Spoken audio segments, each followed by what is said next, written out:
तो ये देखिए आज का हमारे यहाँ का मौसम है, ये सुबह सुबह का, और कितना खूबसूरत मौसम है। मुझे गर्मियों का ये मौसम, बरसात वाला बहुत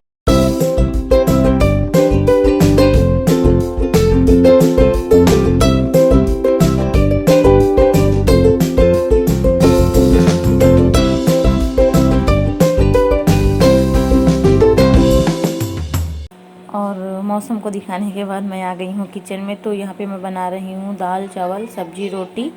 तो जब भी मैं एक व्लॉग बना लेती हूँ फिर मैं 2-3 दिन रेस्ट करती हूँ, उसके बाद ही मैं बनाती हूँ, क्योंकि जो है मन ही नहीं हो रहा आजकल वीडियो वगैरह कुछ बनाने का। फिर सोचती हूँ काम है घर का तो वो तो रोज़ ही करना पड़ेगा, तो चलो व्लॉग ही बना लेते हैं। तो आज मैं 2-3 दिन के बाद व्लॉग बना रही हूँ। और ये देखिए दाल मेरी बन गई है, तो दाल को मैंने निकाल दिया है और अब मैंने इसमें इसी कुकर में मैं चावल को भी बना लूँगी। और कुकर को मैंने अच्छे से धुल लिया था दाल को बनाने के बाद। और यहाँ पे और बाकी के मेरे सारे काम हैं, काफ़ी दिन से मुझे गेहूँ बनाना है। और यहाँ पे मैं पुदीना साफ़ कर रही हूँ। पुदीने को मैंने पहले धुल करके रख दिया था, जब अच्छे से पानी पूरा इसका सूख गया था। तो मैंने अब इसकी पत्तियाँ तोड़ करके स्टोर करूँगी मैं इसको। तो मैं एक एक पत्ती तोड़ करके इस तरीके से मैं इसको डिब्बे में भर करके फ्रिज में रख देती हूँ। ऐसा करने से क्या होता है कि जो है पुदीना हरा रहता है, सूखता नहीं है। और ये देखिए मैंने तो अदरक को भी स्टोर करके इसी तरीके से डिब्बे में रखा है। डिब्बे क्या एक टिफ़िन है।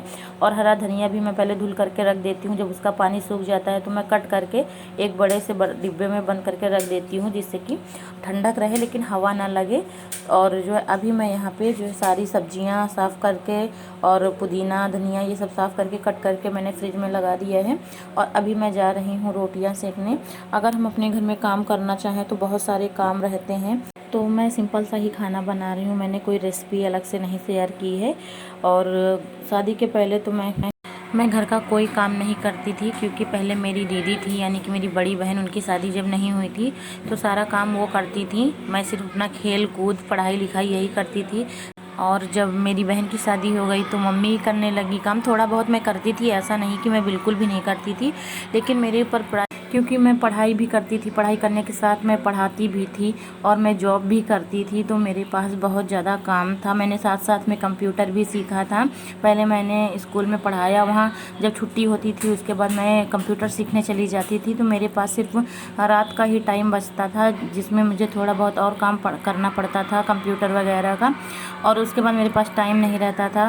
तो इसीलिए मम्मी भी मेरी समस्या समझती थी, तो मुझे उन्होंने कभी फोर्स नहीं किया काम करने के लिए। हालांकि हाँ, वो समझाती थी कि थोड़ा बहुत घर का काम किया करो। और फिर मेरे भैया की शादी हो गई, घर पे भाभी आ गई, फिर सारा घर का काम भाभी मेरी संभाल ली। शादी के पहले की लाइफ इसीलिए अच्छी होती है कि किसी काम काज से कोई मतलब नहीं होता है। अगर मन नहीं है करने का तो कोई ज़बरदस्ती करने वाला नहीं है कि करना ही पड़ेगा। लेकिन शादी के बाद तो अगर हम किसी के यहाँ घूमने फिरने भी जाते हैं और कोई काम करता है तो हमको ये बोलना पड़ता है कि चलिए मैं करवा लेती हूँ साथ में, क्योंकि अच्छा ही नहीं लगता है बिल्कुल। ससुराल में ये मैनर्स गवाही ही नहीं देते हैं कि कोई काम कर रहा है तो हम आराम से बैठे रहें, वो हमारे लिए चाय नाश्ता ले करके आएँ या खाना पीना बनाएं। थोड़ी बहुत तो हेल्प ससुराल में किसी के यहाँ घूमने फिरने जाएं। लेकिन जब से मेरी शादी हुई मैंने ऐसे ऐसे घर पे काम किए हैं जो मैंने कभी नहीं किया था, सोचा भी नहीं था कि मुझे ये सब भी करना पड़ेगा। और जब मेरी सास जिंदा थी तो गेहूँ पछोड़ना धुलना ये तो मैंने देखा ही नहीं, कब उन्होंने धुला, कब वो साफ़ करके रख दी, कब आटा बन के तैयार हो गया। उनके ना रहने के बाद ही मुझे ये सब करना पड़ रहा है। एक बात तो है, चाहे इन लोग जितना भी गुरूर में रहें, लेकिन जब तक बड़े बुजुर्ग हमारे साथ रहते हैं तब तक हमें उनकी कमी का एहसास नहीं होता है। ना रहने के बाद बहुत एहसास होता है। मुझे भी अपनी सास यानी मेरी मम्मी की कमी आज मुझे बहुत खल रही है। इस वजह से नहीं कि मुझे, क्योंकि हमें पता ही नहीं होता है कि जिम्मेदारियाँ क्या होती हैं। जिम्मेदारी तो हमें तब मालूम पड़ती है जब हम अपने सर पे उन्हें उठाते हैं तब। जब मेरी सास ख़त्म हुई थी तो मैं तो कुछ ऐसे रिश्तेदार या ऐसे कोई थे जिनको मैं पहचानती भी नहीं थी। बहुत लोग गेट के बाहर आते थे और मैं गेट ही नहीं खोलती थी, मुझे लगता था कि ये और कोई है। और जब वो पूरा इंट्रोडक्शन बताती थी कि मैं ये हूँ वो हूँ, तब फिर मैं अपने हस्बैंड से पूछती थी, तभी मैं अंदर आने की इजाज़त देती थी, वरना मैं किसी के लिए गेट नहीं खोलती थी। और बहुत सी ऐसी बातें होती हैं जो घर परिवार में होती ही रहती हैं। और यहाँ पे अभी मैं गेहूँ साफ़ कर रही हूँ। आटा बिल्कुल ख़त्म हो गया था, एकदम थोड़ा सा ही बचा था। ऐसे तो मैं 4 दिन पहले से ही तैयार कर लेती हूँ जब मैं जानती हूँ कि थोड़ा ही रह गया है। लेकिन इस समय बच्चे कहीं बाहर खेलने के लिए जा ही नहीं रहे थे, क्योंकि कोरोना की वजह से मैं भी बाहर भेजती नहीं थी। और अभी मैंने उनको पापा के साथ अपने चाचा के यहाँ भेजा है।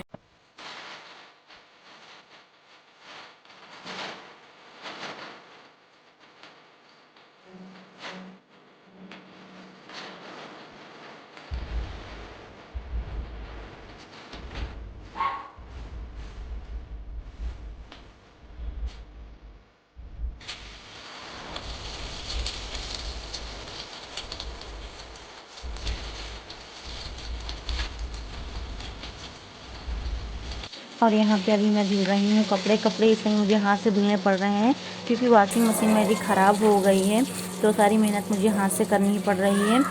हाथ से कपड़ा धुलने में दिक्कत सिर्फ बड़े चादर वगैरह में होती है, जैसे कि कंबल या चादर ये सब हो गए। छोटे कपड़े धुलने में इतना ज़्यादा नहीं खलता है। और मोटी मोटी जो इनकी जीन्स हैं मेरे हस्बैंड की, उनको धुलने में भी मुझे बहुत ज़्यादा दिक्कत हो रही है, क्योंकि मैंने शादी के पहले भी कभी कपड़े नहीं धुले, मेरी मम्मी धुलती थी। उसके बाद जब मेरे घर पे वॉशिंग मशीन आ गई थी तब उसमें धुले जाते थे।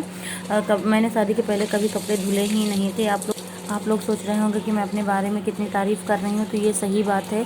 और कपड़े मेरे धुल करके कब सूख जाते थे, मुझे पहनने को मिल जाते थे। हाँ, मैं सिर्फ उन पर प्रेस करती थी क्योंकि मेरे कपड़े भी मेरी मम्मी ही धुलती थी और यहाँ भी मैं वॉशिंग मशीन में ही कपड़े धुलती थी। अब आज ये पहली बार है शादी के इतने दिनों के बाद मैं हाथ से कपड़े धुल रही हूँ। कभी कभी छोटे कपड़े मैं घर पर धुल लिया करती हूँ, लेकिन बड़े बड़े कपड़े मैं हाथ से, जैसे चादर वगैरह मैं धुल रही हूँ, ये पहली बार ही धुल रही हूँ। और इस समय इतना ज़्यादा गर्मी हो रही है, जो बारिश के पहले उमस होती है, जब बारिश होने वाली होती है उसके पहले जो उमस होती है, वो उमस बहुत ज़्यादा खल रही है, बहुत ज़्यादा गर्मी लग रही है। हालांकि एसी लगा हुआ है मेरे कमरे में, लेकिन एसी की ठंडक इस समय बहुत ज़्यादा नुकसान करती है, तो मैं बहुत कम ही एसी चलाती हूँ। जब मुझे लगता है कि बहुत ज़्यादा कमरा गर्म है, तब मैं एसी चला करके ठंडा करके फिर बंद कर देती हूँ। और यहाँ पे ये देखिए मेरे गेहूँ साफ़ हो गए हैं। और पहले मैंने साड़ी पहनी थी, तो मैंने सिर्फ नहा करके साड़ी पहन लिया था। झाड़ू एक बार मेरे घर में लग चुकी थी, सिर्फ मैंने पोछा नहीं लगाया था क्योंकि मुझे मालूम था मुझे गेहूँ साफ़ करने हैं।